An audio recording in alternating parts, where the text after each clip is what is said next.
Assalamualaikum warahmatullahi wabarakatuh. Saya Tri Indah Estiani.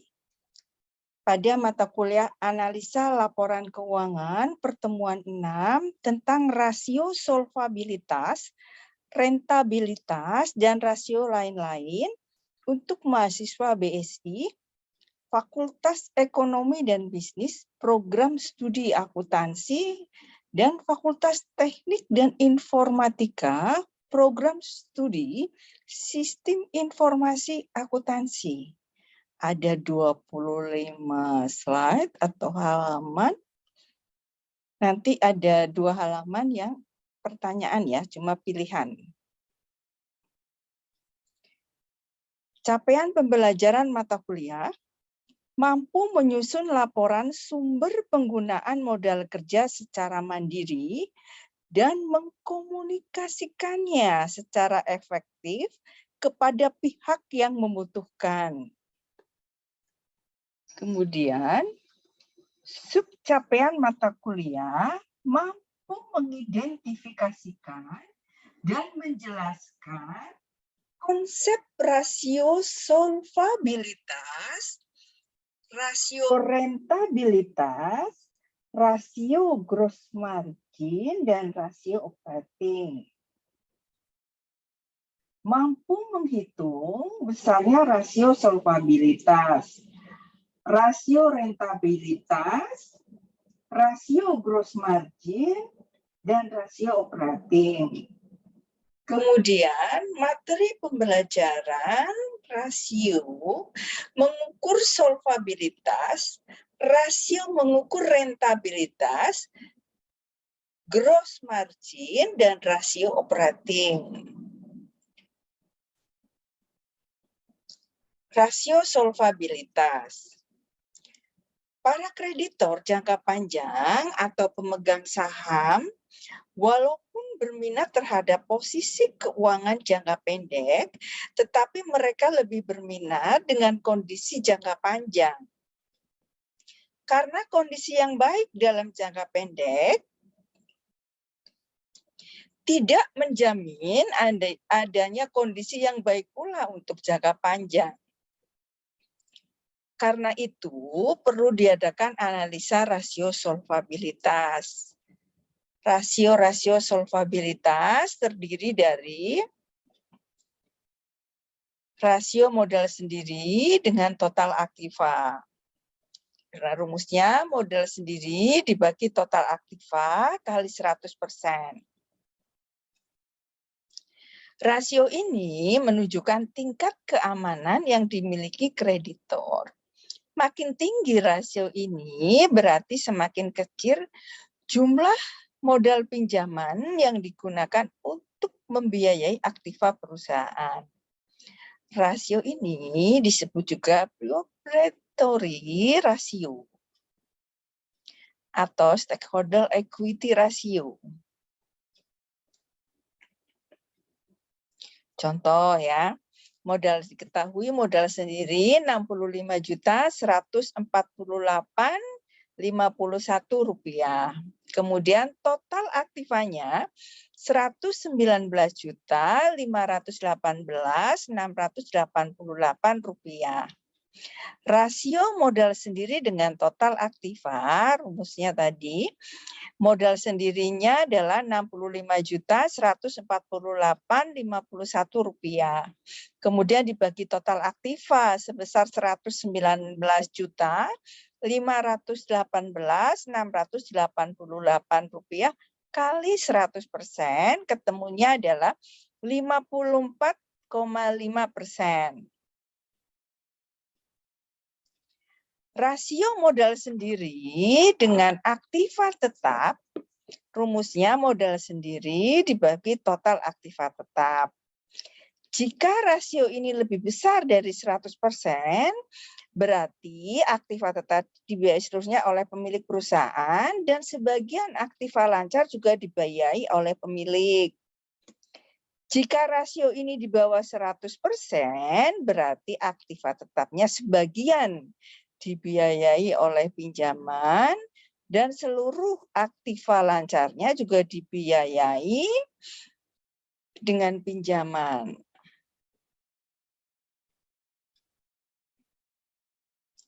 Kemudian contohnya ya, modal sendiri 65.148.051 rupiah. Total aktiva tetapnya 50.600.000.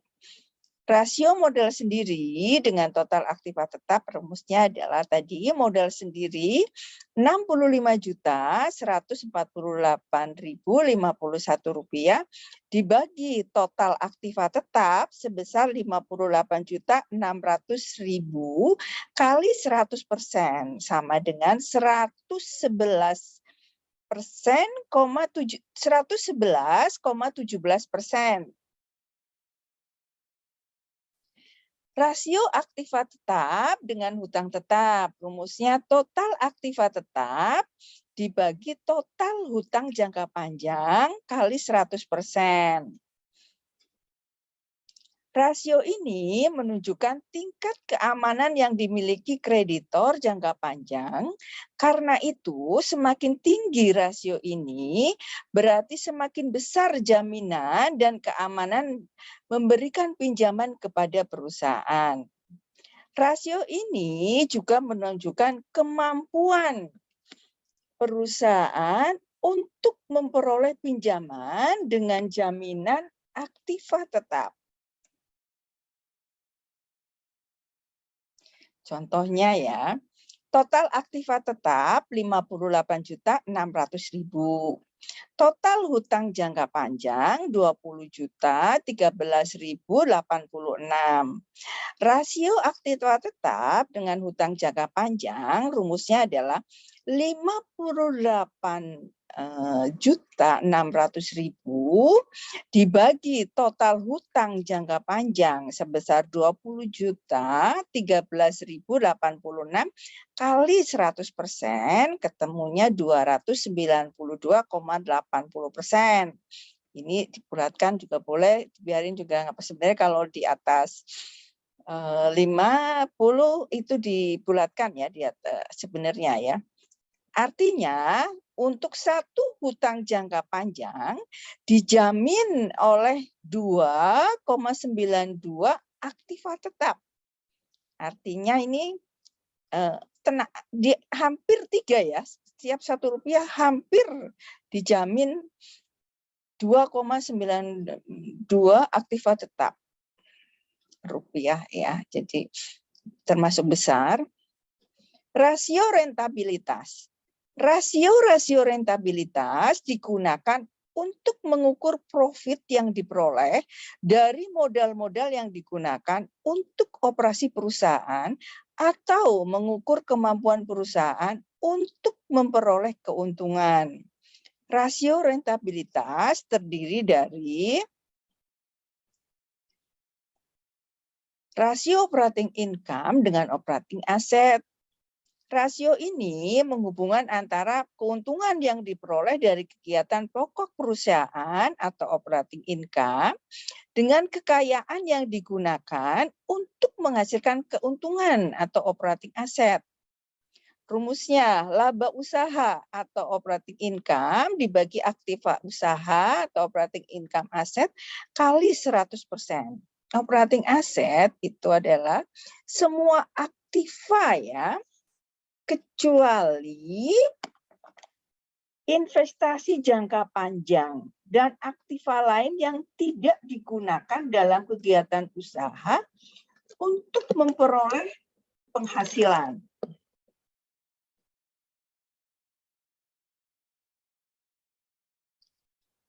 Contohnya rentabilitas ini ya, laba usaha atau operating income-nya adalah 7.034.500. Aktiva usaha atau operating asetnya adalah 92.018.688. Jadi rasio operating income dengan operating aset rumusnya laba usaha 7.034.500 dibagi aktiva usaha 92.018.688 kali 100% sama dengan 7,6%. Operating income jika rasio ini rendah menunjukkan adanya kemungkinan ya adanya over investment dalam aktiva operasi. Merupakan cermin rendahnya volume penjualan. Kemudian dibanding ongkos-ongkos yang diperlukan ya. Adanya inefisiensi. Kemudian adanya kegiatan ekonomi yang menurun.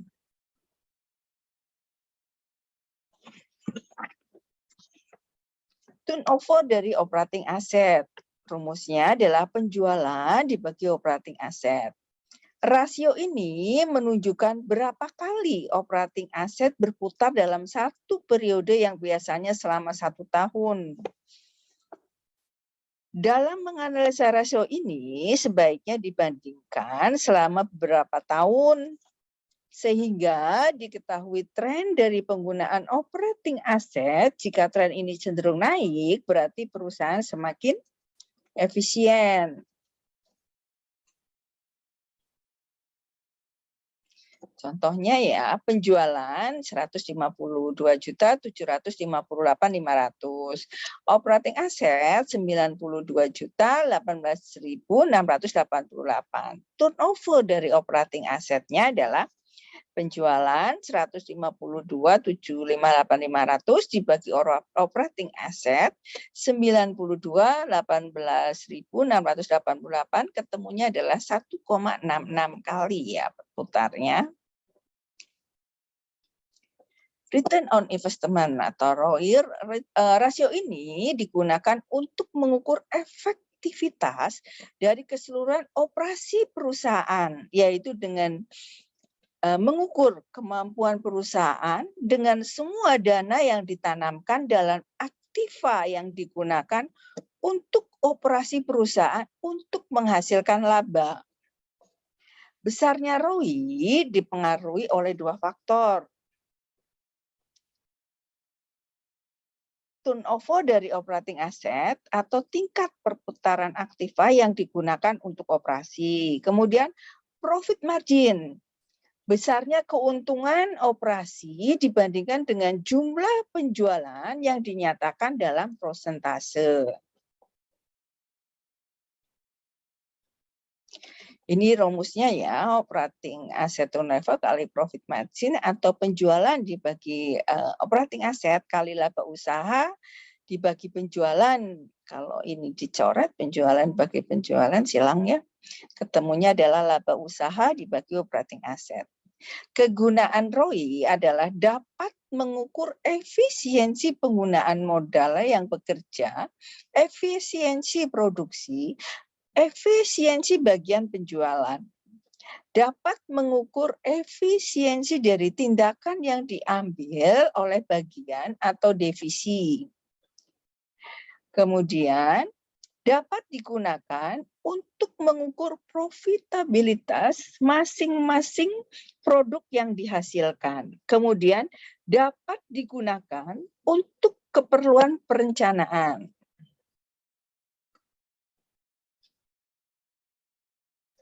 Contoh ya, ini ada ROI adalah laba usaha dibagi operating asset.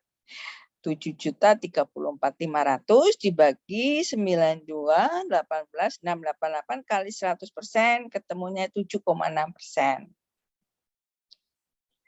Kelemahan ROI, sukar untuk membandingkan ROI antara perusahaan satu dengan yang lain karena kadang terdapat perbedaan praktek akuntansi. Metode ini tidak memperhitungkan nilai waktu uang atau fluktuasi dari nilai uang. Tidak dapat digunakan untuk membandingkan 2 perusahaan atau lebih. Rasio lain-lain. Di samping rasio likuiditas, solvabilitas, dan rentabilitas, masih ada rasio lain, yaitu rasio laba kotor. Rasio ini menggambarkan laba kotor yang dapat dicapai setiap rupiah penjualan, dan apabila rasio ini dikurangi dengan 100%, maka akan menunjukkan jumlah yang tersisa untuk menutup biaya operasi dan laba bersih. Rumusnya adalah penjualan dikurangi harga pokok penjualan, dibagi penjualan kali 100%, atau laba kotor dibagi penjualan kali 100%.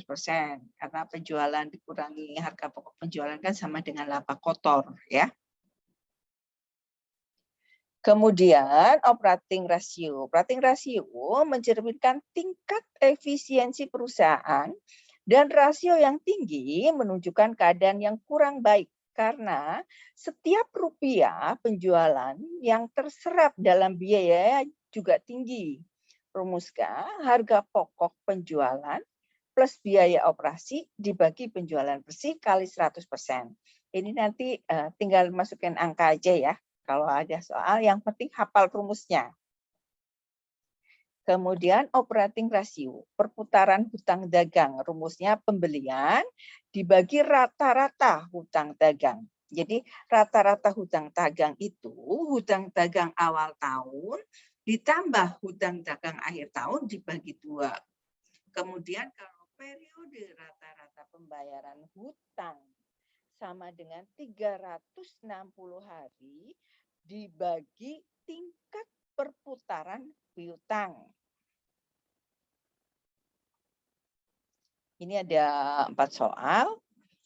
Pertama, rasio yang berisikan perbandingan antara modal sendiri dengan keseluruhan aktiva tetap, modal dengan keseluruhan aktiva disebut, nggak pakai keseluruhan aktiva ya. Kemudian nomor 2, rasio yang dipergunakan untuk mengetahui berapakah tingkat keuntungan yang didapat dari modal yang telah dipergunakan perusahaan disebut. Kemudian nomor 3, laba bersih disebut dengan istilah. Yang nomor 4, yang tidak termasuk keadaan yang dialami perusahaan ketika rasio rentabilitas rendah adalah.